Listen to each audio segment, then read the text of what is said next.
tanggal 2 Mei tahun 1964, proklamator sekaligus Presiden pertama Republik Indonesia Insinyur Soekarno menetapkan Kartini sebagai pahlawan bangsa.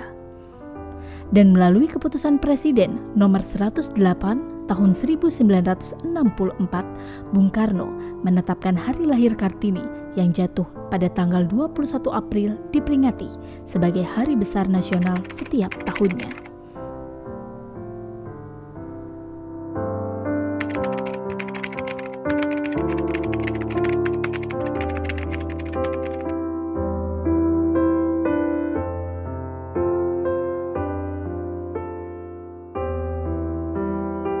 Nyi Ageng Serang tahun 1752, Marta Kristina Tiahahu 1800, Cut Nyadin Aceh 1848, Cut Nyak Mutia 1870, Maria Walanda Maramis 1872, Nyai Ahmad Dahlan 1872, Raden Ajeng Kartini 1879, dan Dewi Sartika 1884, Rasuna Said 1910, Fatmawati Soekarno masih sampai hari ini.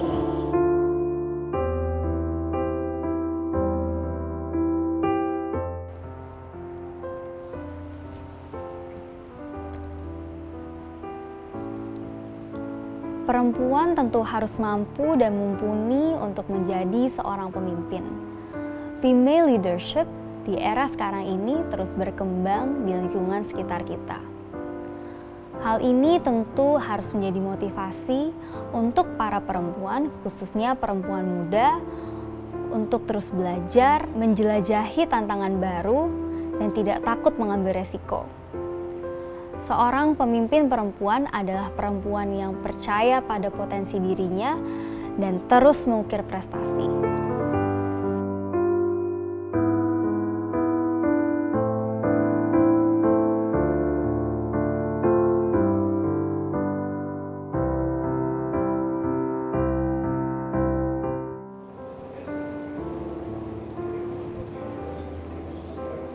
Hai, banyak yang bilang kalau perempuan itu nggak bisa ngerjain pekerjaan cowok. Siapa bilang? Buktinya aku bisa. Aku seorang bartender yang notabene banyak pekerjaan ini diambil oleh cowok. Tapi di rumah pun aku juga bisa ngerjain pekerjaan A, B, C, D. Di pekerjaan, aku seorang bartender dan aku bisa melakukan semuanya sebagai seorang bartender.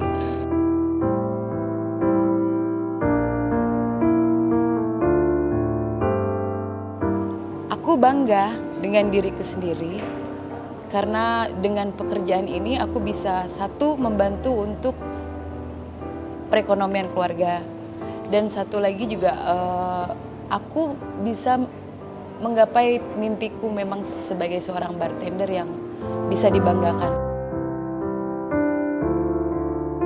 Menurutku Kartini itu adalah seorang pejuang perempuan yang menginspirasi mungkin seluruh perempuan di Indonesia bahwa kita perempuan, kita bisa berdiri sendiri di atas kaki kita sendiri dan menjadi wanita yang independen.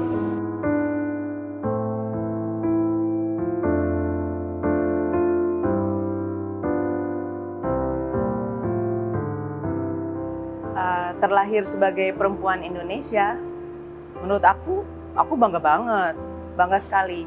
Jadi kalau menurut aku, perempuan Indonesia itu sangat hebat. Karena apa?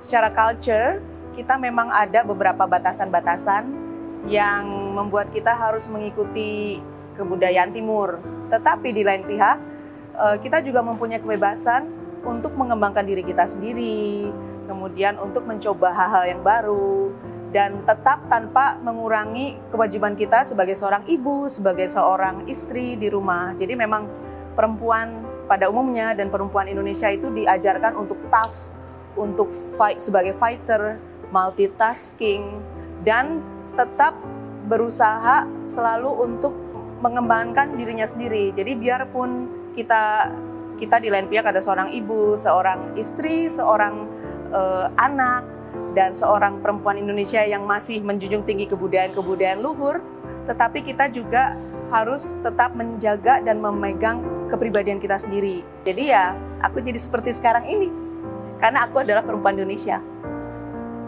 Penting menjadi seorang wanita untuk terus berdaya. Jangankan sebagai seorang wanita, tetapi kita sebagai manusia harus punya tujuan, harus mampu untuk mengembangkan potensi yang ada dalam diri.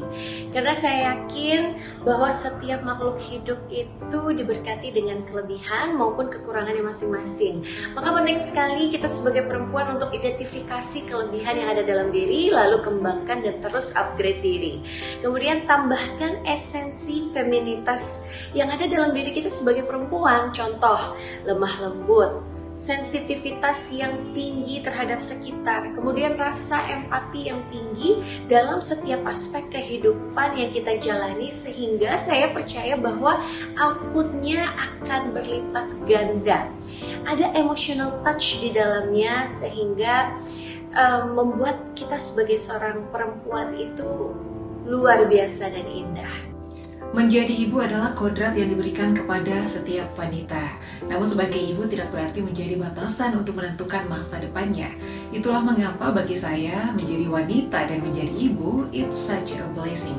Karena wanita adalah jantung dalam setiap rumah tangga. Ketika dia berhenti bekerja, maka berhentilah seluruh kehidupan di dalamnya. Mengandung, melahirkan, dan menyusui adalah starter pack tugas seorang wanita menjadi ibu. Apalagi ibu dalam keluarga memegang berbagai peranan penting. Ibu adalah menteri pendidikan bagi anak-anaknya, mendidik dan mengajari tentang banyak hal sehingga terbentuk kepribadian yang baik dalam diri sang anak. Ibu adalah menteri kesehatan yang harus memperhatikan asupan nutrisi setiap anggota keluarga. Dan juga ibu adalah menteri keuangan yang harus memastikan semua kebutuhan terpenuhi sesuai dengan prioritasnya, dan masih banyak lagi. Jadi ya, sangat manusiawi ketika seorang ibu merasa lelah dan jenuh dengan segala rutinitasnya. Oleh karena itu perlu supporting system dari orang sekitarnya, terutama suami, agar kami menjadi wanita dan ibu yang seimbang.